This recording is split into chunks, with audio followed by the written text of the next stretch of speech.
Hi, this is John Haller. I'm going to wait just a minute to let some people join in here. So if somebody would just show me that I'm getting through here.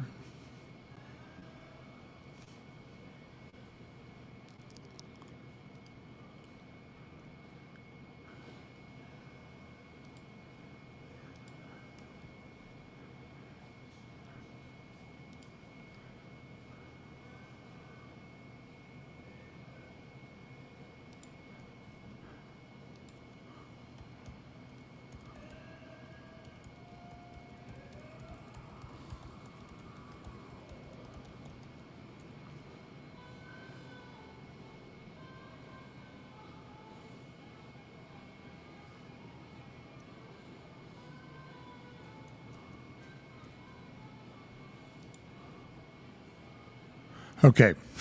Sorry, folks. Just trying to make sure everything's going good. Well, in case you don't remember me, my name is John Haller, and I do these prophecy updates. I've been away for a couple weeks. I'm going to, in the show links below, as soon as I finish this, I'm going to put in a link to the conference that I was able to do in Calgary, Canada, called the Last Days Bible Prophecy Conference. If you want to do check beforehand, if this update's too boring for you, you can go ahead and go to YouTube, Last Days Prophecy Conference, and then click on the live tab. YouTube has changed the way that they did that. So I'm not sure which the sessions are kind of combined together, like the morning, the afternoon, in the evening. I spoke in the afternoon and evening on the first day, and then in the morning and afternoon on the second day on May 6th. There were some great speakers. I really recommend that you listen to all of them. Pastors Mantle and Stone from the local Calgary area spoke. Just great talks. Also, Carl Kirby, who used to be with the Answers in Genesis, had some great talks on apologetics. Great guy, and would recommend that you do him. And then Chris Hitalka, and I'm not sure if I'm pronouncing that right, is a guy who is with Friends of Israel Ministry. He wasn't able to be at the conference, but he sent in some videos. And I think if you want to listen to one video that's just excellent in the way that it sort of brings together the way the writers of Scripture who were Jewish would have written about patterns. He talked about the Shekinah glory, how it left the temple in Ezekiel chapter 9, but that it went out and it disappeared over the Mount of Olives, which is very interesting because at the time of Jesus, the Shekinah glory came from the Mount of Olives back to the Temple Mount area on the triumphal entry on Palm Sunday.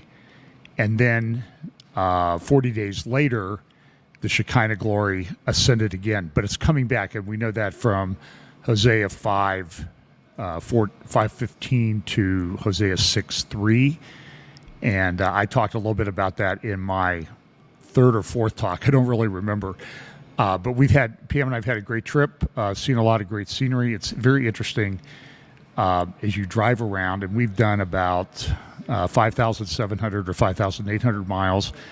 And I'm in Green Bay, Wisconsin right now, recording this from the eating area, bar area of a Spring Hill Suites. And so there's a lot of people going back and forth, and we'll see how long they'll let me go. But tried to do it outside, but my battery is running down, so I thought I'd better do it this way.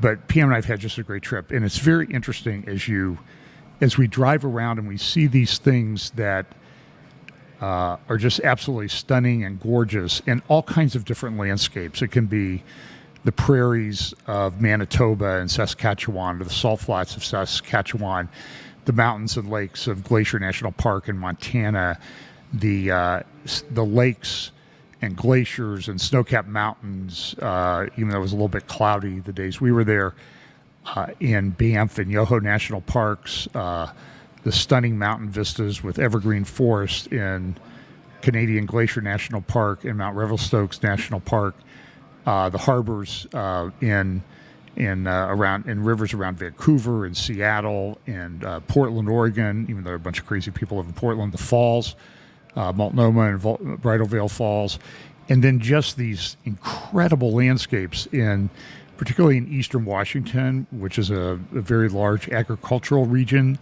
and then just sort of the barren wastelands of Wyoming and large portions of South Dakota.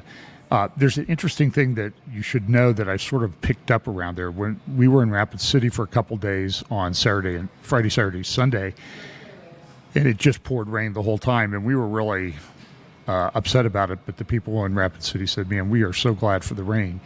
We're in the midst of a 10-year drought. A lady that waited on us at a restaurant, she said that she'd not even been able to grow more than 4 tomatoes the year before because the drought was so bad there in South Dakota. But that brings up another issue that I think is related to Bible prophecy, is that we're entering a time where food security and food issues are going to be very large.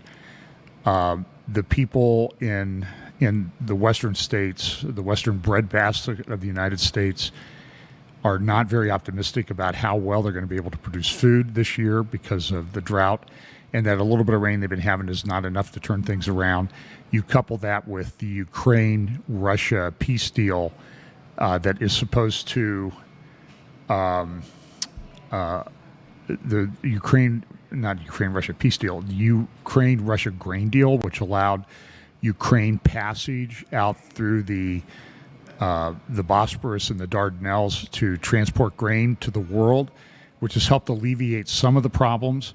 But that grain deal expires in 2 days, and I'm not sure that it's going to be renewed, and that's just going to exacerbate things. So I think the world, people that I follow and watch, there's some guys that some of these are not Christians, so whenever I make a recommendation about someone, understand that they're not, I don't endorse everything that they say, even if they are Christian, and I'm sure they wouldn't endorse everything that I say. But the food security is going to be a huge issue, and there's a lot of there's major famine coming. There's guys like Chris Martinson at Peak Prosperity, Michael Snyder, End Times Collapse or Economic Collapse blog. I can't remember the name of it off the top of my head. I recommend that you would read and follow those guys. So just to recap, YouTube, Last Days Bible Prophecy Conference. Click on the live tab on that YouTube channel, and you'll see the conference sessions. I said I spoke 4 times, and also I don't have a link for it, but I know they streamed it at Parkland Grace Fellowship Church in Calgary. I talked there Sunday morning. Sort of redid a bit of an old message that I've done a number of times, but I think it really ties together a lot of themes, and it tied together perfectly with some of the things that Chris Atalka was talking about when he brought up Ezekiel 8 and 9. It's very interesting how I met Chris in December in Jerusalem when I was at the Christian Media Summit. Again, he was with Friends of Israel. And I think the day that I talked to him, we were down in the city of David taking tour of that great, the Pool of Siloam that's being excavated. I did talk about that in my third talk quite a bit. It's just an incredible archaeological site. And I think that, and I mentioned to Chris when we were talking that, boy, I love this channel called Israel My Channel on YouTube. Highly recommend that you watch it, follow it. The guy does incredible graphics. He's Polish, and he's also with Friends of Israel. So, and I believe Chris helps him somewhat with some of the things that he's done. And Chris does his own podcast for Friends of Israel. So like I said, I'm sure we don't agree on everything, but I would highly recommend that you at least listen to his talk on the Kidron Sagra, about the Kidron Valley and the Shekinah glory that went away, came back, went away, and is coming back again. That's very interesting. I thought it was just an incredible talk. And because I love Israel and Jerusalem so much, it was really kind of an emotional thing for me to listen to. So let's see. There's one other thing that I'm going to... Oh, just so update. I hate it when people do this, but I'm going to do it anyway. Just give you an update on some of the things on my schedule this week. I'll be back at Fellowship Bible Chapel on Sunday, May 21st. I may have to keep it short because that's Pam's birthday, and she probably wants me to take her out to lunch. As I said, we've been on this incredible trip. We've done 5,700 or 5,800 miles. We started across the Canadian border at Sault Ste. Marie, Michigan. Went across. Before that, we'd gone across all the way up through Michigan, across the Mackinac Bridge, one of the great bridges in the world. Then we went all the way around Lake Superior on the east and north sides. Spent a couple days in Thunder Bay, Ontario, with some friends who are from Ontario, but actually we live closer. They live about 11 hours from Toronto. We live about 7 or 8. So we live a lot closer to their capital than they do. They live in the same province, and Ontario is just huge. It seemed like, are we ever going to get out of Ontario? Then we went to Manitoba, Winnipeg, on to Alberta, or through Saskatchewan, across. We did stop to get gas in Saskatchewan, looked at the salt flats there in southwest central Saskatchewan, and went to Medicine Hat, spent the night, then went down to Glacier National Park in America, saw an albino buffalo on the way down. We thought, we didn't know if it was that unusual, so we thought, well, we better stop and take a picture on our way back, and it was still there. So I posted that on Facebook. Then we went up to Calgary for about 6-7 days, then on to Banff, Yoho, and through British Columbia down to Bellingham, Washington, then down through to Portland to the Columbia River Gorge, which is just a great drive. So great trip. We have about 500 miles to go, so we'll end up doing about 6,300 miles, 6,400 miles.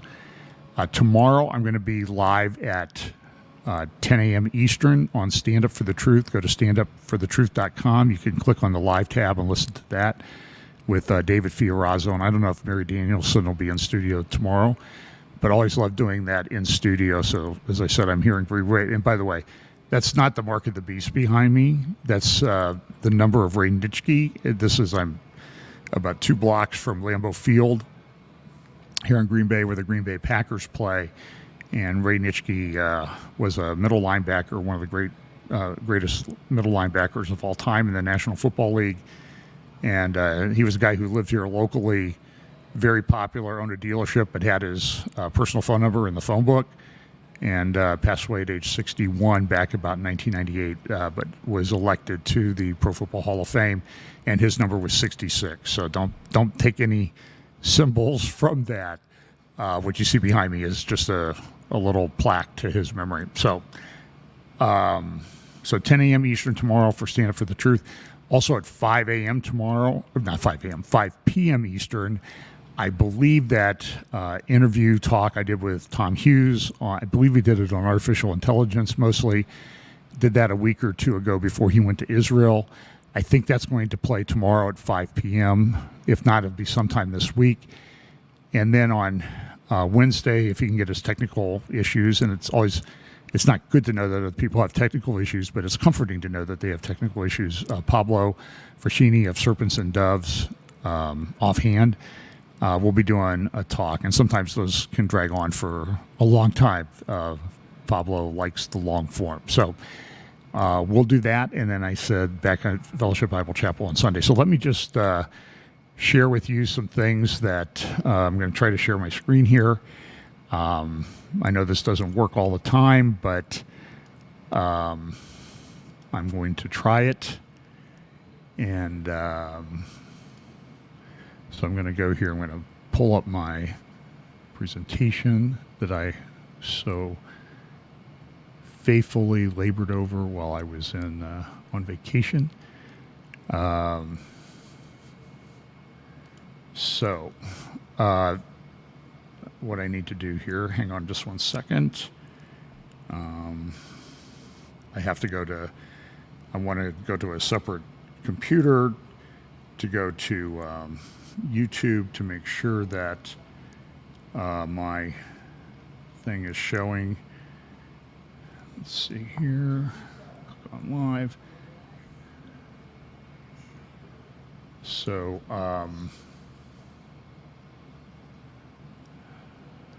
okay. Can somebody just say that whether my thing is showing up or not? Oh, I got to select the actual window, and then we'll do this. Let's see if it. I'm on about a 10-second delay here on my thing. Okay, looks like it's actually showing up. So I'm going to call this one Harbingers. I'm going to try to go through this.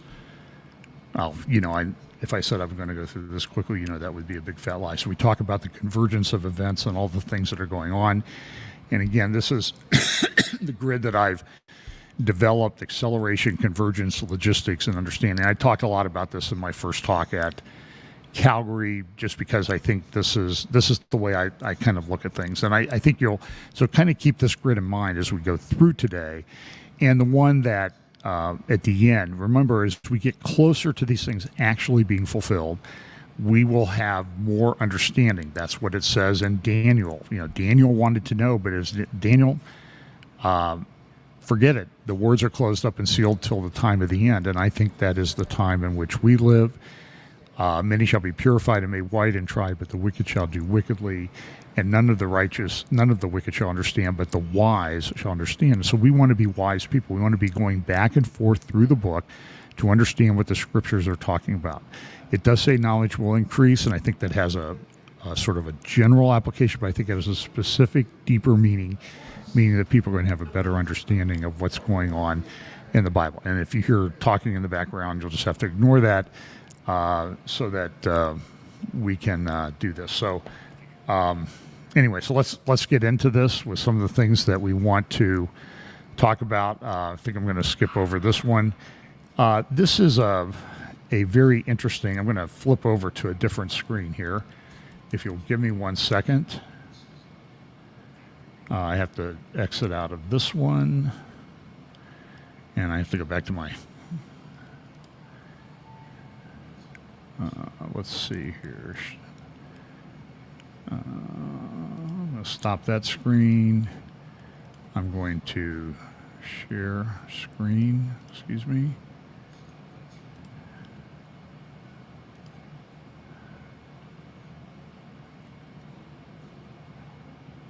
Okay, now I got to go. I got to find a video here. Hang on.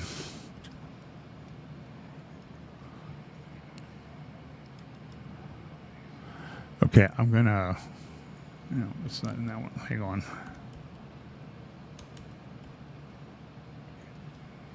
I'm looking for a particular video. I had this all set up, and I closed my computer like an idiot. Okay.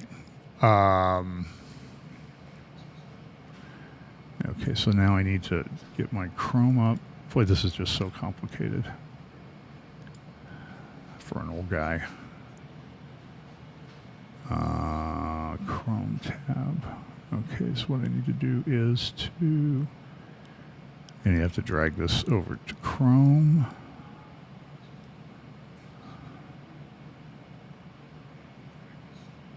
Oh, hang on, I have to open another window, I think.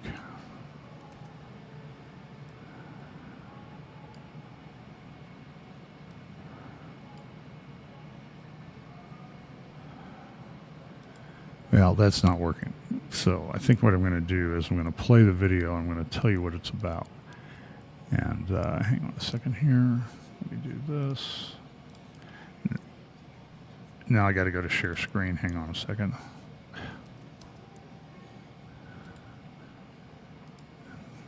It's very difficult stuff to do for an old man. Okay, so I'm going to play this. I don't think you can hear the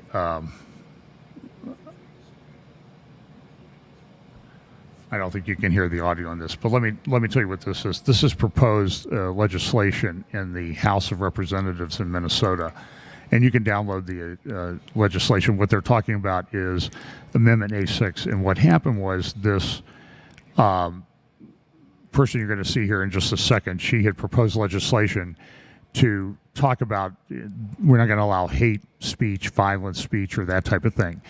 So after she did this little talk about Charlie Vector 019er and where it originated from, she kind of said, well, no, you could say where it originated from without being racist. And then she turned around and said, oh, well, it would be racist if you shared that. So you would, and so the the people are going to try to look at that. Then the next thing he asks about is, he says, okay, now let's say you're wearing a T-shirt that says, I love or I like J.K. Rowling. Now, J.K. Rowling, is the author of the Harry Potter novels. She's very wealthy. I think she's a multi-billionaire from those books. Just incredible wealth that she has. But she is a feminist, and she does not like the LGBTQ community's emphasis on transgender because she says it interferes with the it interferes with feminists, women doing things like competing in sports with these guys. It's absolutely insane. And she says, yeah, wearing this is this legislator in Minnesota saying, yeah, that would be hate speech. That would be something that would be flagged and people would be looking into it. So understand, they're coming after our speech. They're really coming after all of us. So here's an article. I think this is from the Wall Street Journal the other day. Red states pressure J.P. Morgan on religion. Just listen to this. J.P. Morgan Chase has become the target of a campaign by Republican state officials seeking to expose what they see as religious discrimination and the bank's business practices. 19 Republican state attorneys general sent a letter this month addressed to J.P. Morgan CEO Jamie Dimon, accusing the nation's largest bank of a pattern of discrimination of denying customers banking service because of political religious affiliations. This is true. This is what's happening. And a lot of Christian ministries that deal with the hard issues and issues related to Bible prophecy and the evil that's going on in our society and culture are finding themselves deplatformed. And they're having their ability to raise money, to get paid, monetize YouTube channels and that type of thing. They're just not allowed to do that. So I need to mute my thing here. Okay. And so understand, this isn't what happened with the truckers in Canada. There are a lot of people upset in Canada. There are pastors in Calgary that have been put in prison. Art Pulaski, the pastor from a church in Calgary, was convicted while we were there down in a city called city called Lethbridge. It's got to be a city. They have a Costco, right? Down in Alberta. He was convicted of incitement. I don't know if it's a misdemeanor. I think it's just a misdemeanor charge. And whether you agree with Art or not, you need to understand that the bigger picture is what they really propose to do to all of us eventually. And there's a lot of things being put in place. And I'm going to talk more probably about that on Sunday. So let me continue on here. I want to make sure. Apologize. And so anyway, this is an article. This is an editorial from the Wall Street Journal on, I think, Friday, about the EPA's new rule about meaning the end of natural gas-fueled electricity.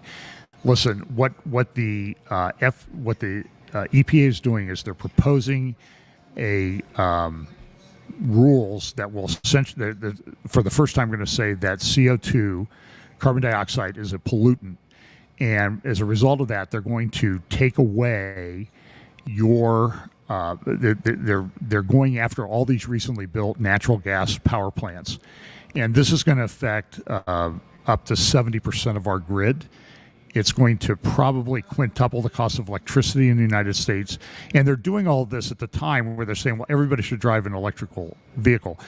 Carl Techribe, a friend of mine who lives in Saskatchewan, said he was driving the other day and he saw a couple with a gasoline-powered generator. Listen, I trust Carl implicitly. He does great work. He attends these crazy lunatic conferences to sort of report on what's going on there. Highly recommend that you follow him. And I believe his book is Game of God, so I would recommend that you get it and read it so you can understand a little bit about the religious underpinnings of what's going on. But he was driving in Saskatchewan, and he saw a couple with a plug and a gasoline-powered generator that I think was in the trunk of their cars. He drove by, and they were plugging it in, and it was a Tesla. So we don't want to have gas polluting vehicles, but you can carry a gas polluting generator around in your Tesla to charge up your car when the battery runs low.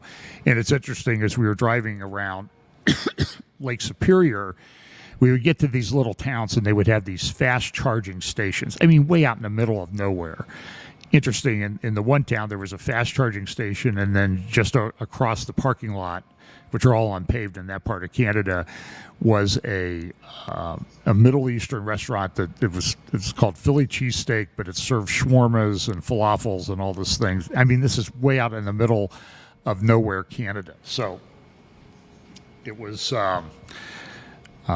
interesting, to say the least. But anyway, to get a little bit more detail on this, Dave Walsh, who I've played a number of clips of, gave an interview the other day on Rumble with Steve Bannon on War Room. So if you go to Rumble, go to War Room, and go to the Saturday show video, there are two videos of Dave Walsh, one about 14 minutes, one about 5 minutes. I highly, highly, highly recommend that you listen to those in the discussion he had with Bannon, because this is what they're doing. That they are religious lunatics that are trying to take over everything, and it's just it's absolute lunacy. They're destroying the electrical power grid. They think that solar and wind are going to save this. And I can tell you, as we drove 5,800 miles, Ohio, Michigan, Ontario, Manitoba, Saskatchewan, Alberta, Vancouver, Washington, Oregon, Idaho, Montana, Wyoming, South Dakota, Minnesota, we saw windmills all over the place. And I would say that 80% of them were not turning, and it's very windy everywhere we went, especially from Idaho to here in Green Bay. It's been incredibly windy. I mean, really, really windy, and none of the windmills are turning. It's insane, and we need more power. But it's interesting. I don't have anything on it, but Bill Gates recently did an interview where he talks about doing solar power, or not, nuclear power, and he wants to do it with a sodium infused thing. And I believe it's Kimmerer, Wyoming. They have a test plant where they're putting that up, but it's not going to be operational till 2030. So we need dozens of these nuclear power plants to replace the parts of the grid. Now, some of the leftists are actually coming out and saying, well, maybe we can do okay with disposal of the nuclear waste, and we don't really need to worry about these power grids. We'll do nuclear power. But the whole thing is insane, and there's some people are going to get very, very wealthy off of this. Of course, they're going to step in and do this. So anyway, so I'm not going to talk too much about this. The whole thing in Ukraine continues to confound. Now, I follow a lot of different people, some very pro-Russian, some very anti-American, and some very pro-Ukrainian. I have at least one good friend in Ukraine that gives a very different perspective than what you're getting from Russia. So I don't know how many people have been killed, but I do know that Russia's been trying to get Bakhmut, which is in the map there you see behind this soldier on the right. And in Bakhmut, they've been trying for 6 months to take it over. It's not even that strategic. And there have been, I'm going to estimate, tens of thousands of soldiers on both sides that have been killed there for essentially nothing that's strategic. It's just a symbolic victory. Both Russia and Ukraine, I think, are very corrupt. The Ukrainian or the Russian military guys, they sort of take the guys at the top take a third, they give a third to their cronies, and then a third maybe gets spent on military hardware and that type of thing. And I would suspect that it's a similar thing in Ukraine. A lot of people getting very wealthy off of war. But Ukraine, to me, seems to be a test case to rebuild a society in the in the dreams and fantasies of Klaus Schwab and other people at the World Economic Forum. This is the Project Ukraine is for You thing that was talked about at. Hang on, I gotta shut this sound off. I'm listening to myself in the other ear, and it's driving me crazy. So, Project Ukraine is you, not for you, is you. And this was at a special booth building at the World Economic Forum in Davos earlier this year. I think I've played. This is back in December.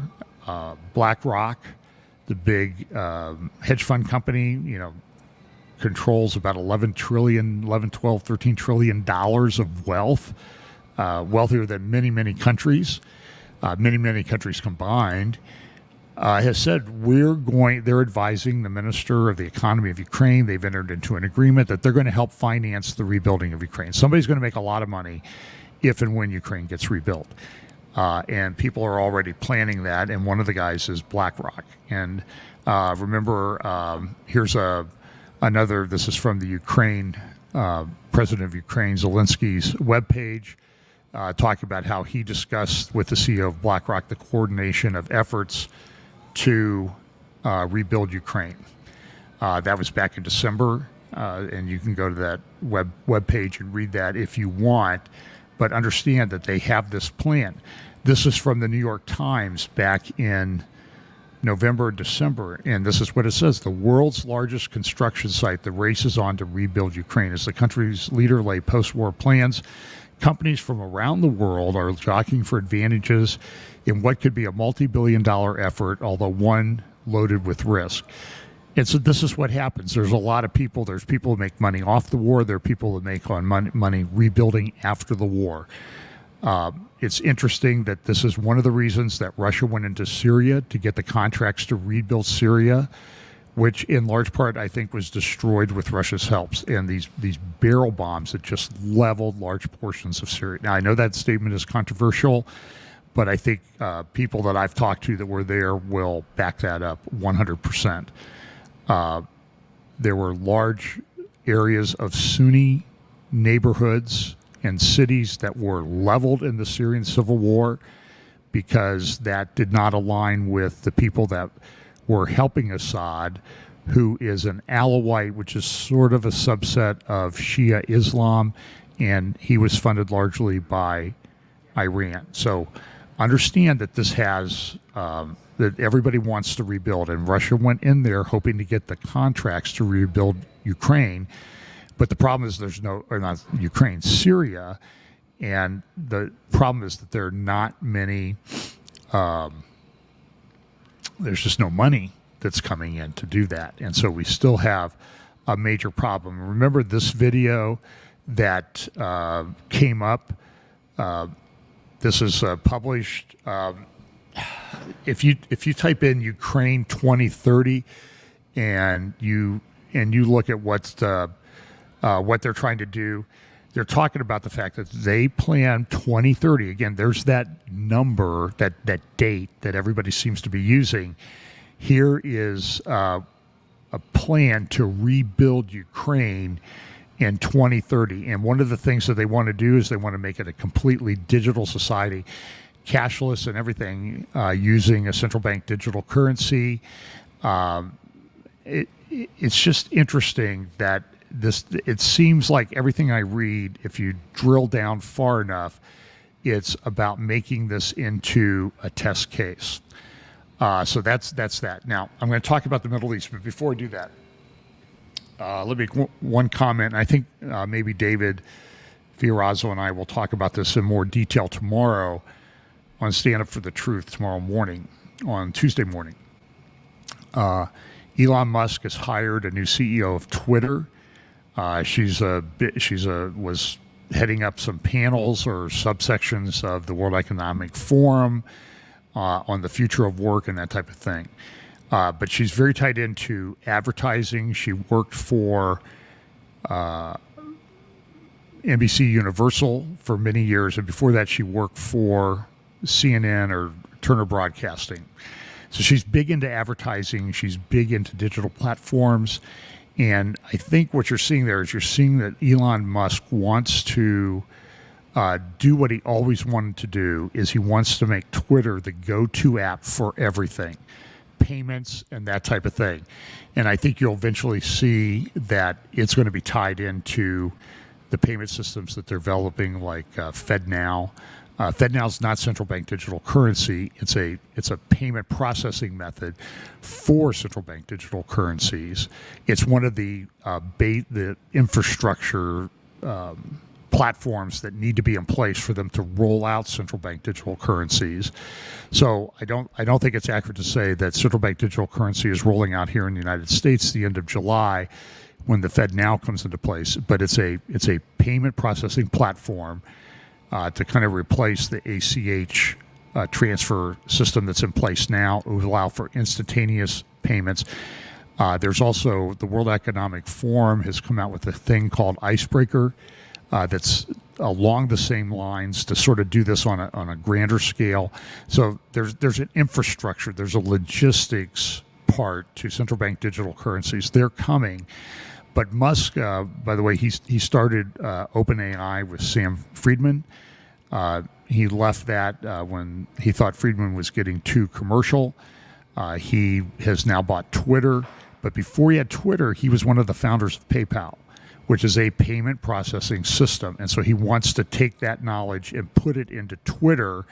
And so when he bought Twitter, it wasn't just about a free speech platform. It was about an everything platform. So I think you need to be very cautious with Elon Musk and watch what he's saying. So let me just follow up here on the things. Boy, so here's beyond my abilities at the moment. So one of the things here that even Siri's weighing in off my iPad. These are some headlines from the Tehran Times. So you need to understand there's a lot of things going on in the Middle East space right now. For example, this is from I'm trying to remember what day it was. Yeah, you can go to TehranTimes.com and you can click on archive on the right and you can download PDFs of all of these pages. But understand that there's been this push to bring Assad back into the Arab League. And it's interesting, while they're trying to bring Assad back into the Arab League, make him part of the Arabs. If you remember, Assad's father had tried a thing called the United Arab, can't remember what it was called. It was some kind of United Arab government that they tried and did for a time between Iran and Syria and Egypt. But here it's interesting. They're trying to bring him back into the Arab League, but look who's going to Syria to meet with him is Raisi, the president of Iran. That's very interesting. Then on the right, it says here, so think of the imagery that, some of the things we talk about, the hourglass draining out and that type of thing. And now what Tehran is saying is we've turned the hourglass upside down. We're changing things. So very, very interesting imagery and things that we talk about that we in Bible prophecy talk about a lot of times. The mullahs of Iran are also using to describe how Iran is taking things and how they understand it. Now, a very important meeting took place last week in Moscow. And this is the headlines from the Tehran Times. A big step forward. You can see that it involved the leaders of foreign ministers of Russia, Turkey, Syria, and Iran, all meeting there in Tehran. You can see the flags there in the background behind Lavrov, the Russian foreign minister. And they had a nice big square table. It looks like they took Putin's big table and cut it up into pieces and made a big square table out of it. But this is a very significant meeting. And you can see here a big step forward. This is the Tehran Times. This is what the Iranians are saying about themselves. Iran and Russia bring Ankara and Damascus together. They also had another conference in Tehran recently, and this is the report on that. And in the same newspaper, Iran holds international conference on New World Order. So understand that to the Iranians, The Iranians and Russians believe that they're setting up a new world order. Here is this article, Harbinger of the New World Order. And look at the symbols that are used here in this article. I need to pull this up here. Give me 1 second. So the symbols that are used there are pretty important. Excuse me. The chairs here, I'm using a high chair, and it doesn't have a very good footrest, and it just proves my point is I'm a 2X guy in a 1X world, but that's for another time. But look at the symbols that are used here that show you have the chessboard, which I've used before. You see the world chessboard, and on the right, you see that the EU king has been knocked over. Interesting symbols. Then you see the kings of Russia, Iran, and China moving towards and pushing America off, the USA off of North America. These images that are used in these editorials and newspapers are very important. But listen to just a little bit from this article. It says this, talk of a new world, oh wait, here it is. After more than 4 decades that Iran the modern Islamic Republic of Iran came into being in 1979, roughly 44 years ago. After more than 4 decades, Iran's tireless efforts to break Western monopoly have come to fruition as many rising powers are wriggling free from the post-war Western-dominated world order. Talk of a new world order is no longer wishful thinking or diplomatic hallucinations. Instead, it's a reality deeply rooted in strategically important trends that have been taking shape in recent years. The post-war world order that put the U.S. at the forefront of global politics has already begun to crack, with many non-Western powers inching toward redefining concepts and tools that have long been used by the West to achieve domination over other undeveloped countries. And then they talk about the U.S. dollar being one of the cents. And I don't know how quickly the U.S. dollar is going to be removed as the world currency. There really needs to be a market made in another currency to replace it. So the central banks of the world are buying gold like they've never bought before. That makes it hard for people that want to buy gold as a hedge. I don't know how useful gold is. I'm sure that you have to make it a medium of exchange, but as a hedge against what's happening and maybe setting up so a currency could be backed by gold. And it could be that these BRICS countries will come up with their own reserve currency to replace the dollar as the reserve currency. But right now, most of the major world transactions, there's exceptions, but a lot of them are still being conducted in dollars. And that's made the dollar very popular even now, even as things are clearly in a state of transition. So how quickly all of this comes about, this is sort of the logistics part that we talk about. So it's interesting, this is an Iranian newspaper, and it says this: the Arab allies of the U.S. in the West Asia region are a case in point. They have opened up to China, which enabled Beijing to play historic roles in a region where the U.S. was traditionally the major domo. That was on full display in March when China brokered a landmark agreement between Iran and Saudi Arabia. And even in Europe, voices calling for reconsideration of transatlantic relations are no longer seen as dissonant. Today, many Europeans are openly calling for strategic independence from the U.S. Having borne the brunt of the Ukraine war, the Europeans are increasingly toying with the notion of parting ways with a predatory Washington. So, this is a quote from Ayatollah Khamenei. The global order is on the verge of an important political upheaval. This upheaval has 2 main features. It is taking place very quickly. Again, there's your acceleration and convergence, and it is weakening the front of the enemies of the Islamic Republic. Ayatollah Khamenei said in early April, and you can go to Khamenei.ir and you can look at that yourself.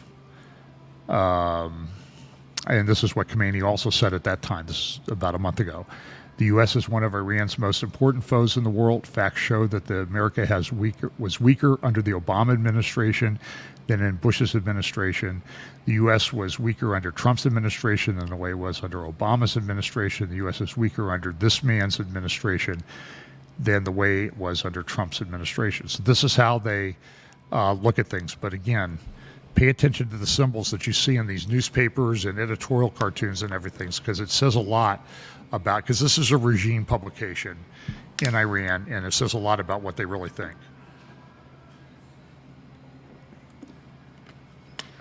So, you thought I was about done? I just got a second wipe. So, and this is again in the same newspaper. This is how Iran views things. And so very important that you look at this thing.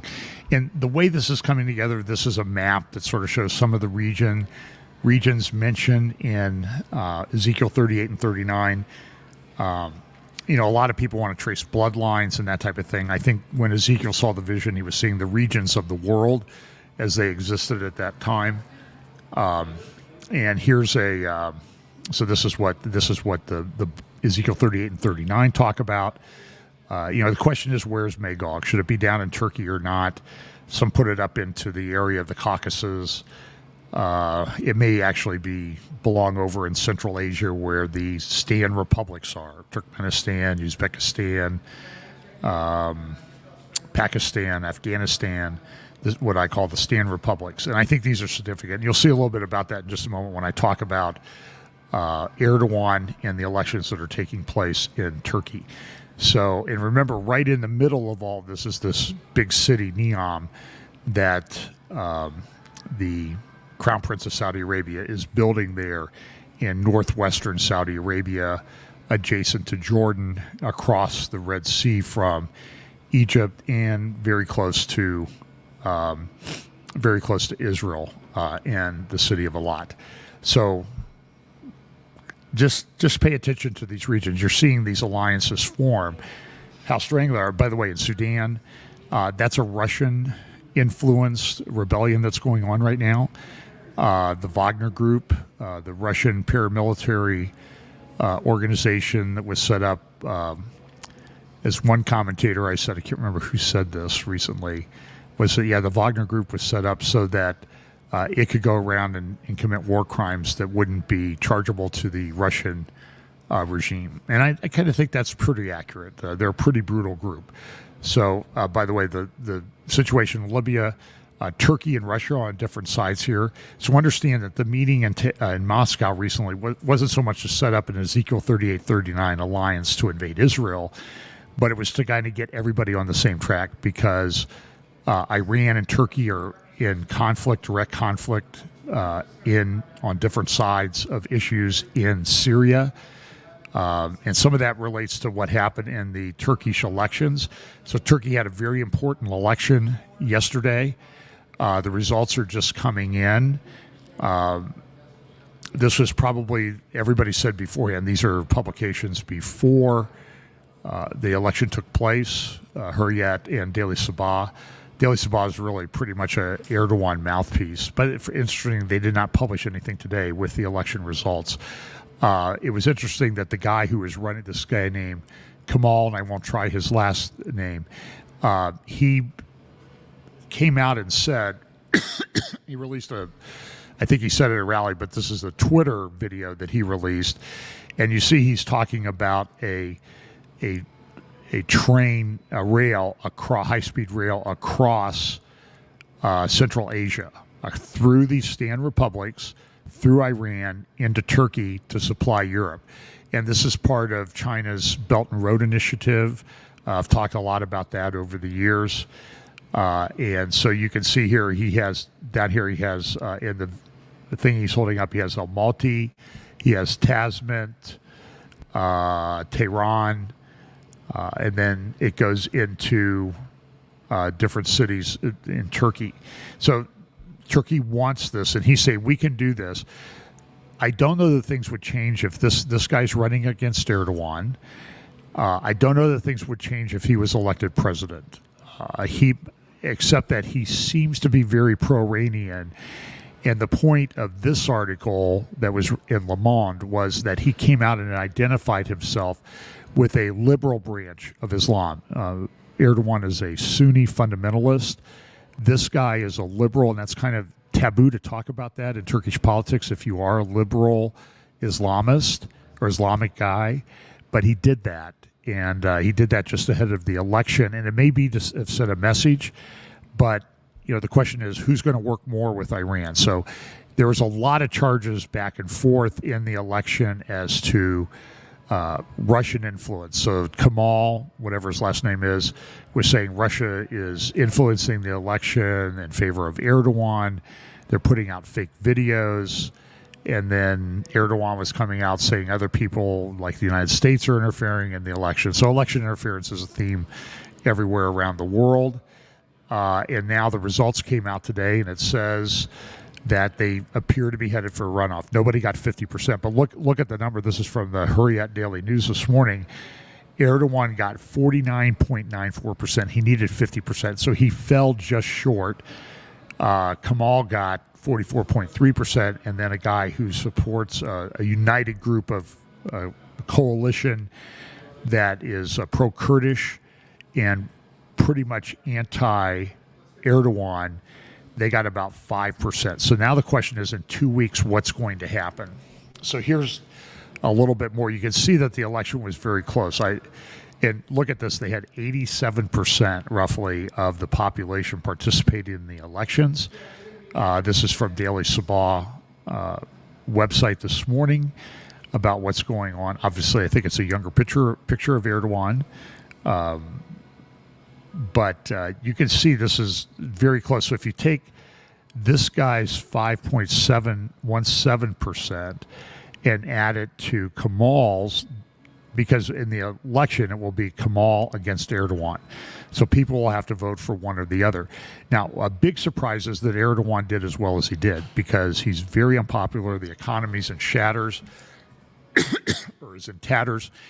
And they had the earthquake, and the earthquake response was not what everybody wanted it to be. So, excuse me one second. So, very interesting. So here's by region. The red is Kamal and what he won, and the yellow is what Erdogan won. So you can see in southeastern Turkey there on the right that Erdogan didn't do very well in the earthquake regions. And it was difficult for those people to vote because of the destruction that took place there. Again, a reminder that a Chinese company said that those earthquakes were the most powerful land earthquakes ever recorded in human history because of the force that they hit with. I think over 50,000 people died. And so the government response, even Erdogan admitted, wasn't what it should have been, and there was a lot of charges of corruption and lax building standards. Erdogan has put in place this incredibly complex and very deep and permeating every aspect of Turkish society of patronage, people that are beholden to him for their jobs and everything. He's a very clever politician. He's been in charge for 20 years.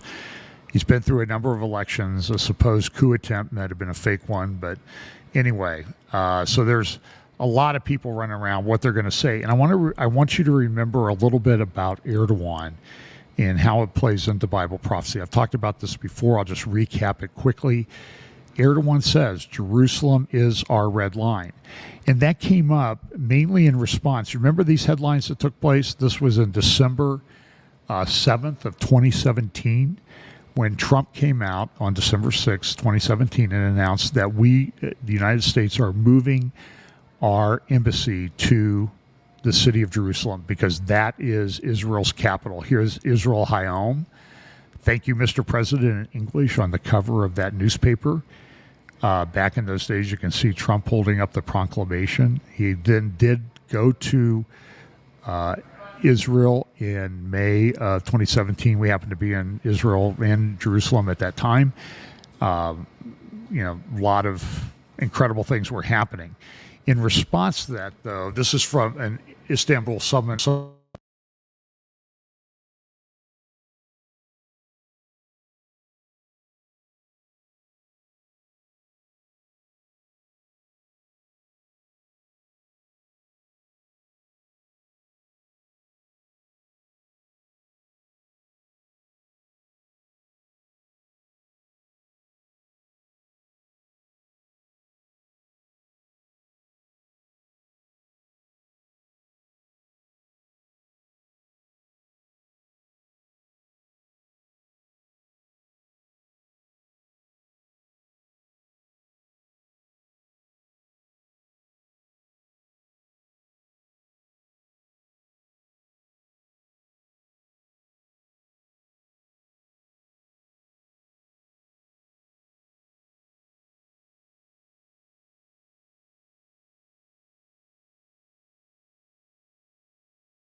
Okay. Okay. I'm sorry about that, folks. This is why you shouldn't talk using your hands. That's what my speaker always tried to tell me, and I said, good luck with that. So I think I'm back. Sorry about that. It had nothing to do with it. I just made a mistake on my own. So anyway, so back to this. Now I got to make sure I'm sharing my screen. Share screen.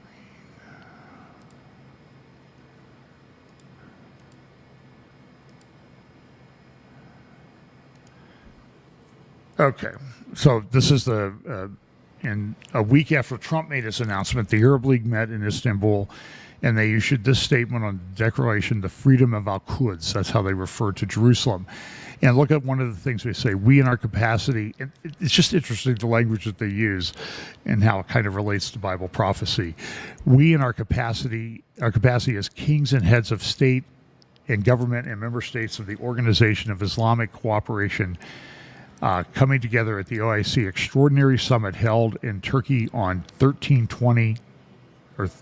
13th, 2017. So, and those sound again.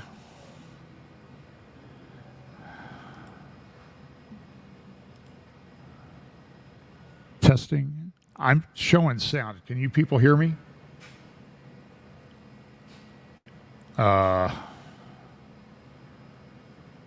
Okay, let me see here.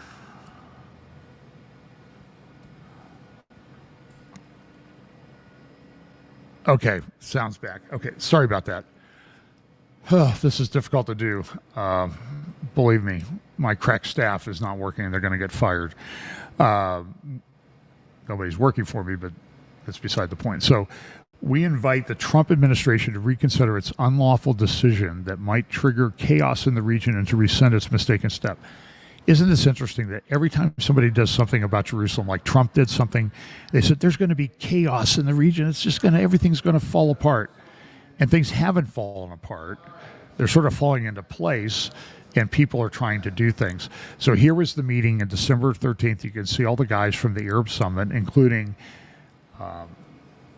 Abbas was there, Raisi was there. This is not an Arab League summit. This is an Islamic Council summit. You see the guy from Afghanistan was there, that sort of thing. And this is a statement that they issued. Those who think Jerusalem belongs to them today will not be able to find a tree to hide behind tomorrow. Remember, there's a passage in the Quran that says, hey, the tree will say to people, hey, there is a Jew hiding behind me. Come and kill him. This is what the Quran says. By the way, I ran into some people who knew my friend Phil Haney, still in outrage of what happened to Phil. There's no way that Phil took his own life. But at the time in Yeni Safek, which is probably the biggest mouthpiece of Erdogan of the government publications in Turkey, Yeni Safek. And you can go to the Yeni Safek website and you can find it. They publish this. So this is a picture, but you see they kind of have this. Behind the soldiers is a map of the Middle East. And you see all these places around it. And then everything is going towards the X there on the left of the page. And that's Jerusalem. So understand that this is what the Bible says, that all nations will be gathered together against it in the last days. We see this starting to form. And included on the website in the publication, and this was the... Actually, this is the front page cover, and it says, there's we need to look at this situation about Jerusalem. That's the title up there. A proposal for dealing with the issue of Jerusalem. But look at the map there on the left. This is from December of 2017. This is an Erdogan and OIC approved map comparing. Look at Israel in red and look what's drawn around them. And then now go back and compare that to the map I showed you earlier of the different countries identified in Ezekiel 38 and 39, and know that this is Erdogan. You got land, you got sea, you got subs, you got tanks, you got aircraft, all coming against Israel. This is what they really want. So anything else that they come up with is fake and not to be filled. The other thing that's happening is this Shanghai Cooperation Organization is coming together. This is a picture of it. You can see Russia, China, Turkmenistan, Uzbekistan, Iran is now part of it. Saudi Arabia, Turkey, and Egypt have been granted observer status and soon will become members of this. So again, you sort of see these alliances, and I want you to remember that what you see on this map here, the Central Asia stand republics, Pakistan, Afghanistan, Turkmenistan, Uzbekistan, Tajikistan, they're all in this alliance. And understand that these Central Asian countries have a very close ethnic tie and religious tie to Turkey. They're Turkmen ethnically. So I personally think that this is part of this end times alliance. I think Russia may join in. Russia may join in because they have an Islamic problem in Russia. I mean, they're approaching 40, what I hear is 40% of the Russian army might be Islamic. And so if Russia has an Islamic problem, how would they deal with the Islamic problem? By saying, hey, listen, you guys will help you go after Israel if you leave us alone for a while. And that may be one of the things that draws Russia into this, if Russia is indeed part of it. And I do think that it is. But the other thing you need to understand too, though, is that as you look at the map, you can see here Russia, and then just to the left of Russia is Ukraine. Trying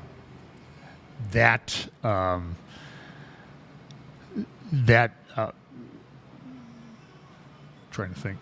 Yeah, you can see Ukraine there. Russia's having, I personally think they're having some supply issues. I think they're having supply chain issues. So understand that if they're going to attack Israel, to get from Ukraine to Israel is 1,000 miles. So if they're having trouble attacking Ukraine next door, there's a logistic aspect to Ezekiel 38 and 39 that I think we need to keep in mind. The other thing that happened, one of the things that happened is, and then I'm way over what I said I was going to do. It's a big surprise, huh?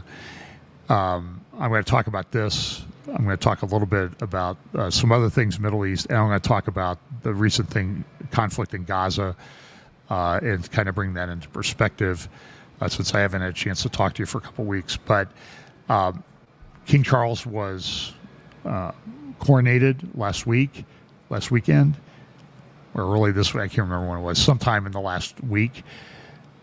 And it's interesting that in the Wall Street Journal, of all places, it talked about Charles III, the priest king. Now, there's a theory out there that I'm not totally dismissive of. Okay, I just want you to understand that. I'm not totally supportive of it.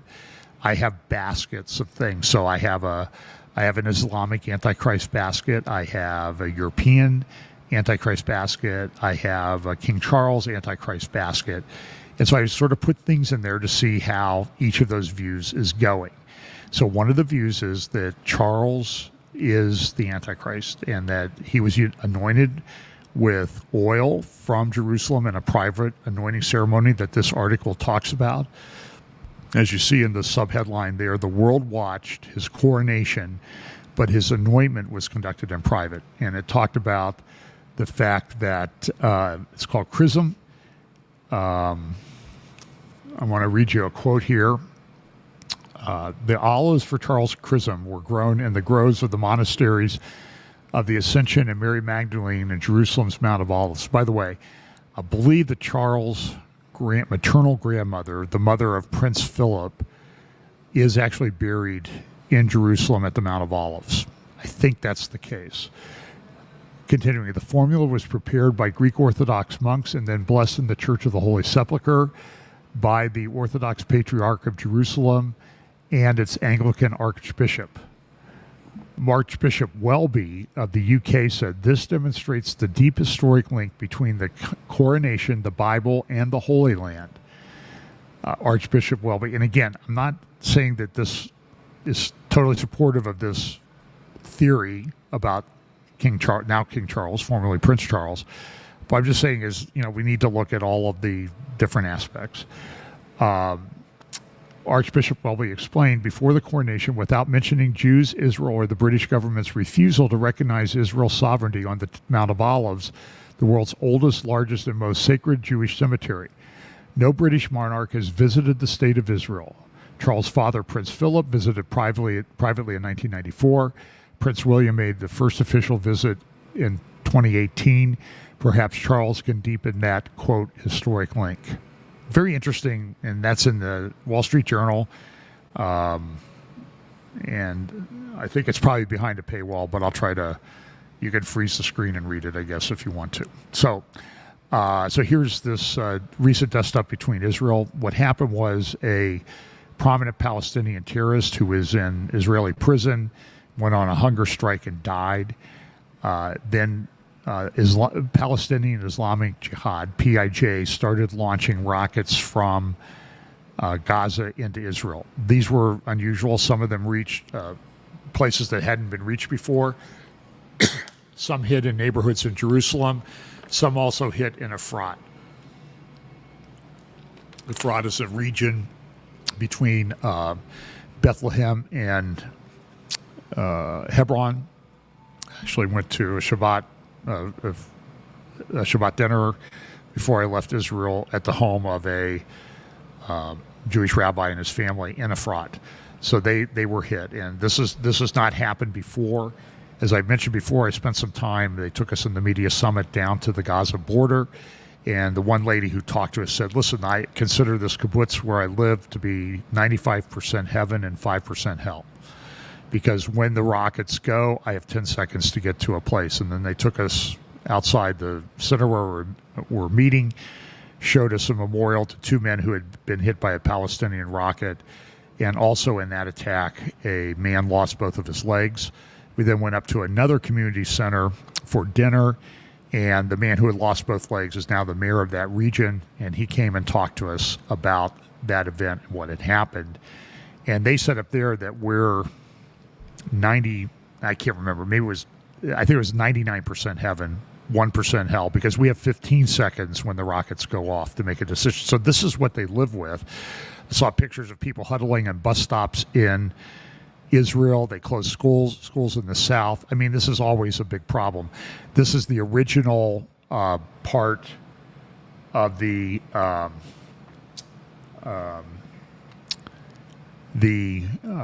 what the IDF published about what became known as Operation Shield and Arrow, the response to that.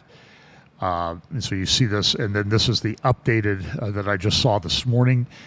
Iron Dome had a 95.6% success rate, 437 Iron Dome interceptions, 1,468 rockets launched, 11,000 came into Israel. So that means that 300 and some 290 misfired and landed in Gaza, 1 in 5 rockets.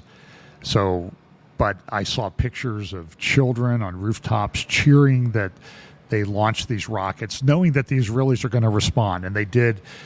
Israel, as usual, they did an incredible response with the Air Force, and they took out the top 3 Palestinian Islamic Jihad commanders. They were replaced by 3 commanders who then were taken out by Israel. So the top 2 layers, the replacement layer, have all been removed by Israel. Part of why Palestinian Islamic Jihad did this was to get Hamas to participate, to kind of provoke them into response, but Hamas did not. And that may be because the Hamas backers in Qatar and somewhat in Iran told them not to. Iran seems to be always sort of playing, they want to get close to the line but not cross it, because Iran doesn't want a full Israel response, whether Israel gets the U.S. to help or not. But Israel's in a tough spot. I mean, the weapons stores that the United States has stored in Israel, my understanding has been completely depleted and taken to Ukraine. So that makes Israel very vulnerable, and it's hard to get these supply chains redone. Iron Dome was successful. It's an incredible thing. Here's a picture of an actual Iron Dome missile intercepting a Palestinian rocket. There's another picture I don't have that shows them before the collision takes place. It's an incredible system, but it costs about $100,000 a rocket to do that. Now, for the first time in one of these conflicts, what Israel did was Israel put in place this they put in place David's sling. And this is a video that Raphael, a defense contractor in Israel, has put together and published about David's sling. So this is the unclassified part. And they did use several David sling missiles to take out the Iranian weapons. But the problem with David's sling is more for ballistic missiles. Iron Dome has kind of limitations on what kind of rockets it can take out. But David's sling is a little bit better. Here you can see how they have this dome that they put over and how they protect Israel from ballistic missiles. But the problem with David's sling is it costs about $1 million for each one of these missiles that they use to take out the incoming rockets. So they can build these incoming rockets for in the low thousands of dollars maybe.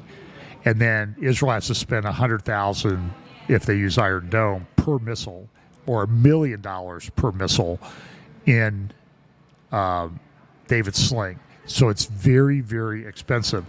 Now, what Israel is doing, this is another Israel Defense Force unclassified thing. This is a thing that they're developing. They hope to deploy this within a year. It's called Iron Beam, and it can be deployed on aircraft. It can be deployed on, portable. It can be deployed on ships and that type of thing. And essentially, it's a laser system. So for literally, comparatively cents on the dollars, it can take out these incoming rockets. The problem in drones, the problem is right now that it's got very limited range of about maybe 1 kilometer to 2 kilometers. It can take something out. So it'd have to be deployed in many, many, many places, but it can be operated for cents on the dollar if they have the device in the right place. So I don't know how quickly this is going to come online, but there's a lot of confidence that it will come online soon. So that's David's, and that's called Iron Beam. So you have Iron Dome, David's sling, and Iron Beam. And here you see this, it could be deployed by Israel on a drone to take out a missile, either before it's launched or shortly after launch. It uses a laser and electricity, and again, here's the representation of how this creates sort of a dome of protection over Israel. But again, very limited range right now. They're trying to improve that, and it's really state-of-the-art in the world, but it's just not coming about. And I think this is the last one that I'm going to use. This is a tweet today talking about why Israel is not apartheid. There was one Israeli killed in the rocket attacks. This is my understanding. There are a number injured, 70 or so injured, but this man was killed. He was an Arab from Gaza who was working in Israel. He was, when he was injured, he was treated, they tried to treat him in an Israeli hospital. They didn't care whether he was an Arab. And because he was killed in Israel, even though his family lives in Gaza, they will receive Social Security benefits under Israeli law. That happens if someone is killed in a terrorist attack like this. So anyway, that's pretty much what I have, and I appreciate you listening. Again, Stand for the Truth live tomorrow at 10 a.m. Eastern, 10 a.m. to 11 a.m. I believe Hope for Our Times on the app or on their YouTube channel. The discussion that Tom Hughes and I recorded a couple weeks ago on artificial intelligence, I believe is going to be broadcast at 5 p.m. Eastern, 2 p.m. Pacific tomorrow on May 16th. And then I think I'm going to record and maybe do a live interview with Pablo Frascini at Serpents and Doves Offhand on Wednesday. And I think that's at 2 p.m. Eastern. But I'll post on Facebook. Just watch. You can catch the replay anyway. Look, I appreciate you listening. Sorry I was gone for so long, but I had a great time with my wife. Great. The other thing that I learned on this trip is we have this just incredible fellowship in the body of believers. I mean, we went to church in Calgary on Sunday and I spoke, but they had all the kids in the service. It was very cute. In the last row, there were like 3 families that all have girls, and all 8 girls were sitting together, all lined up. And some were ethnic Asian, some were white. It just didn't matter. They were all sitting there, lined up by height in the back row, listening. And it was so great to see that, and such a blessing. So anyway, thanks for listening, and I will. I'll get back to you. I'll see you Sunday if not before Sunday, or if not before then, I'll see you on Sunday. Thanks so much. God bless.